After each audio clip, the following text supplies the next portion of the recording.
Here we go. I've been sent another Dave Ramsey video. This one's about paying off a mortgage. Surprise, surprise. So why don't we just go through and react to what we see?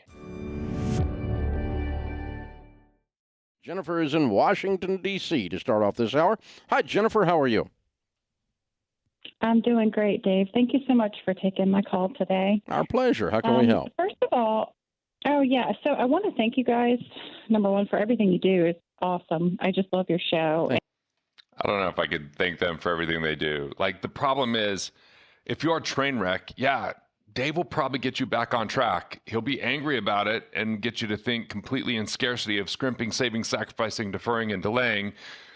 But as I was given a spoof, like a Christmas gift filled with his books, and read it, it was all about scarcity. It's not about abundance, and it's not about creation and value. It's about being afraid and cutting back and never spending. And, a lot of it just doesn't really have fundamental economic principles behind it. It simply goes to the lowest common denominator of what are people most afraid of. And I get some people, maybe this is what's going to help them. But if it is, I want you to eventually think, how can you add more value? How can you create a better life? How can you create a life you don't want to retire from? How can you serve more people, solve bigger problems, and be mindful with your cash versus ruined because all you can think about is how to be a miser? So anyway.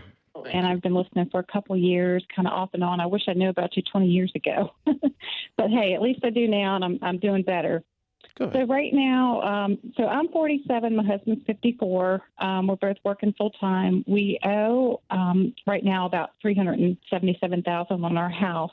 We have no other debt, so we have everything else is paid. We are putting 15% for retirement. Good. We do have a good. Yeah, so 15%, I like that number as far as setting money aside, but I'm all about automatically saving first. So building up your liquidity. I don't care whether that's a savings account or overfunded cash value, where you get cash value in a life insurance policy, but ultimately money you can get access to very quickly that doesn't have downside risk when the market goes down. So automatically save, then deliberately invest. When we automatically put money in a retirement plan that's illiquid, that has penalties to get access to it, and it's funded by investments that are volatile, often people don't have enough liquidity. So the 15% number is great, but where it's going is a concern for me. Retirement plans don't create cash flow typically. It's all accumulation. There's a myriad of fees often that can hamper performance. There's a number of issues I have there. Good amount in our 529 for our two kids. We have a 19-year-old. 529 is not mine. That's the mantra I want you to repeat and say. 529 is not mine, because you're putting it in this plan that if your kids happen to go to school could provide benefits, but it has even higher fees typically than you're going to find in 401ks and IRAs and RRSPs for those people in Canada. And now what if the market doesn't cooperate at the time the kids go to school? So it's admirable to be saving, but what if you just maximize your finances and work towards economic independence, where you have enough cash flow from assets to cover your basic expenses rather than accumulating and fragmenting, and then all of a sudden you have a lot more to manage and a lot more to understand, and often you're not truly diversified, you're just in more market. Year-old and a 6-year-old. Wonderful. So we have about 70 grand for the 19-year-old and about 20 so far for the 6-year-old. It's fitting pretty well. So my question for you is, I've talked my husband into close to it anyway, of, hey, let's just pay our house, right? So number one, I think that's the way to go. But then how quickly do we do that? And then, or do I do that and mutual funds? Or that's where I'm kind of struggling. Well, I'm just not a fan of mutual funds whatsoever. I'd almost rather see someone pay off their mortgage, but we have to understand cost of money. What are you earning versus what are you paying in interest? So what's the highest sustainable net rate of return you can get from investing? If that's like, if you have a mortgage from a few years ago, you might be at 2%, 3%, and maybe you can go put money in a savings account at a higher interest rate. You would actually pay the loan off faster by putting your money in a higher interest rate that you're earning, and then when the money's big enough, pay off the mortgage. But if you're getting a mortgage today and it's at 6, 7, or 8%, and that's a much higher interest rate than what you can earn safely, it might be better to pay it off. But how you pay it off, we have to look at the method versus the objective. So I'm interjecting before we get to the advice here. Do we just dump everything into the house, or do we look at maybe mutual funds as well, or not look at that till after the house is paid? Do you mean above your 15%, Jennifer? Exactly. Yes. Sorry. Yes. Well, again, the baby steps are there, right? So 15% of your income to retirement, you said your kid's college is there. So I would throw everything else at the house. How much do you guys make? Okay. We make so after taxes, a month, it's about 14 grand. So we do pretty well. Okay. And I don't want to work forever. I want to retire early. My husband thinks I'm crazy, but Yeah. I just want to get the house done. But because I had kind of figured out a plan, I said, hey, we can pay it in like 6 or 7 years doing the math. But do I not do the math, or just say, kind of dump as much as we have left over? Or that's where I'm struggling. I'm a finance person for my job, and I'm kind of like, I want the calculation how to do that. Well, what we talk about is up through baby step 3, which you're through that. You have to be intense. You have to be intense. You do nothing until you get those steps done, out of debt, and have your emergency fund in place. And then when you move into baby... I think it's good to have liquidity. They call it an emergency fund. I call it a peace of mind fund, because I don't want to have an emergency to tap into it. And by having that money there, you have the peace of mind to make choices and decisions that might be a little bit more long-term, or if there's a health issue, or if there's a change in career. So we're in agreement on this emergency fund thing overall. Maximizing retirement, I feel like cash flow is far superior to accumulation. And so why not build cash flow? Everything they're talking about here is going to suffocate that cash flow and put someone in a place where they don't really get to enjoy life along the way. Baby steps 4, 5, and 6, those are simultaneous, and you move from intense to intentional. And what that means is you're going to set, you're a finance person, so let's just set a formula to this. There's 3 things we can do with money. We can give it, be generous with it, and you should. You can enjoy it, and you should. That's lifestyle and purchases and so forth. And we should invest it, and you should.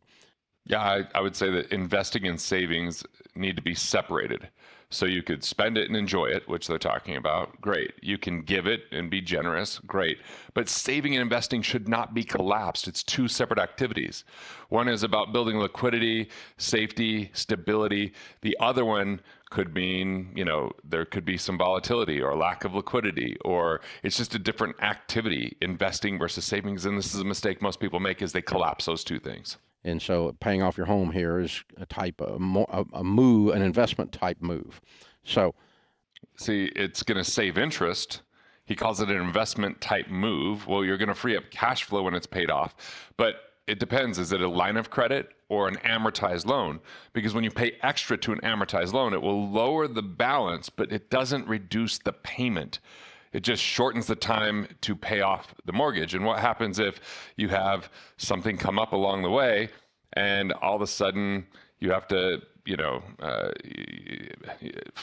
find money to make the payment, and that might be difficult. And now you got money trapped in equity jail. So there's the objective of paying off the home, which I would never tell someone what their objective should be if it would give them peace of mind, if it makes them feel better, if it's part of their financial picture. It's about building your plan so someone else doesn't sell you what their plan is, so that you could, go through that. But the method is, how do you get there in the safest and most efficient way? That's the question we have at hand. And I can tell you, he's going to recommend just throwing a bunch of money at that mortgage. The point is, if you dump every little single thing out of your whole life and you have absolutely no life until you get the house paid off, that is not our recommendation. That's good. That feels like something that's a departure from what was said in the past. So I agree. You got to enjoy life along the way. We're on the same page, Dave. Okay. That's not intentional. That's intense. Now, if you had a bunch of credit card debt, I would do that. I'd set your hair on fire till you get this done, right? But this is not, here we're just going to be intentional. So we're going to do our 15% of our income into retirement. No more investing other than that, other than if you're going to do something to supplement the kids' college, and you may need to do a little of that. And then beyond that, money that we find, every dollar we consume on a trip or a car purchase or a consumption means we don't reduce the house. Right. So let me break this down. There's 4 types of expenses. One is a destructive expense. It might be that we borrow and don't have the money, and now we have a payment on something that's been consumed. It might be something that's an escapism for us, and we fund it and it takes us out of the reality of our own life or leads to an addiction. It could just be that we're paying for something and it's not providing any benefit. So we want to eliminate destructive expenses. The second type is lifestyle or consumptive expenses. This could be our utilities. This could be our clothes. This could be food. It's part of living. The key is, can you pay cash for those versus finance that? That's an absolute key. And make sure that you're still saving 15% off the top. The third is a protective expense, and most people neglect the protective expense. That's that peace of mind fund, or what they're calling an emergency fund. It's transferring risk through insurance. It's asset protection with corporate structure if you own a business, or it's asset protection with an estate plan and things like that. But ultimately, it's education, so you learn how to transfer risk so that this is a more sustainable process when you're building wealth. And the fourth thing, and this is critical, it's the game changer. It's a productive expense. You put in $1, more than $1 comes out. And if you start suffocating lifestyle expenses, protective expenses, or productive expenses in lieu of, hey, we have to do all we can to pay off this mortgage, well, that can actually slow that process down and put you more at risk. So let's separate savings from investing. Let's create automated savings and deliberate with our investing. Let's understand what you could earn versus what you pay. And then that gives you some information of the best way to pay off that mortgage. Should you pay extra, or should you build an account and then pay it off in one fell swoop when you have the cash, which gives you cash along the way, which maximizes some of your tax deductions along the way as well. And every dollar we put on the house means we don't enjoy that money today. We're going to enjoy that money later. Okay? Mm-hmm. So you don't want to do all of either. In other words, enjoy it all and put nothing extra on the house. Bad idea. But put so much on the house that the budget is so tight that it's no fun. Bad idea. Mm-hmm. And so I would set myself budgets for lifestyle inside of your existing. Ooh, Dave, budgeting sucks though, right? Like, budgeting is about constraint. What if we just were mindful with our cash management? What if we automated and paid ourselves first? And what if the things that were most important went there first, and then we lived on what was left over? When we get into budgeting, sometimes we don't differentiate those expenses from productive and protective and lifestyle, and then we just start eliminating, but that might reduce investing in ourselves, increasing our skill sets, investing in a business if that's something that you own, making sure that you grow your income before you get in scarcity and take and suffocate everything that you're doing. Now, they're saying don't be so intense that every last dollar goes towards the mortgage, but they are saying this is the key after you've funded your retirement plan and after you built your emergency fund, that now it should be, you should start paying off your home. But the problem with this philosophy is, what if it's not a home, A, that you're going to stay in, B, you have a really, really low interest rate, C, you suffocate the cash flow in lieu of, investing in yourself and growing your life and increasing your production? Then what it does is it starts to slow this down. And look, I get sometimes it's this lowest common denominator philosophy of most people won't do this, so everyone should be the lowest common denominator of you just automatically save your money into a retirement or invest your money in a retirement plan and put as much towards paying off the mortgage, because if you don't, you're just going to spend it. This notion that we can't be trusted and take responsibility continues to lead towards limited advice that slows everything down. And so whatever you do, I want you to at least be informed so you know the whole picture. So it's not just something they're calling a principle that's merely a strategy that may not be in your best interest simply because it's the easiest thing to purport from a pulpit or from a video. Monthly budget, and then just say any extra, we're going to throw it at the debt. And right now that looks like $5,000 a month. That looks like $6,000 a month, whatever it is, until we get the house paid off. Now, when the house is paid off, that's baby step 7. Then you max out all your mutual fund, all your retirement accounts, and you increase your outrageous generosity. See, like this whole notion of retirement accounts, when you're putting money in there, is it helping you become economically independent? Is it creating cash flow today to cover your expenses? Or is it simply something that you ride the volatility, pay the fees on, don't know how taxes are going to be when you pull it out because they could go up when we're 31 point whatever trillion dollars in debt in the United States alone, and that lack of cash flow and that lack of understanding and that automation actually lulls us to sleep and is part of the problem. Like, we've got to take responsibility for our finances, and I just don't like that philosophy. At that point. and you increase your outrageous enjoyment of money at that point, because then you've hit, that's the touchdown. The only problem is this if then when. Outrageous enjoyment once you've done these things, and you don't get if you get into a place of scarcity, scrimping, saving, sacrificing, delaying, deferring, you don't flip a switch and be like, great, now I get to enjoy my life and enjoy my money.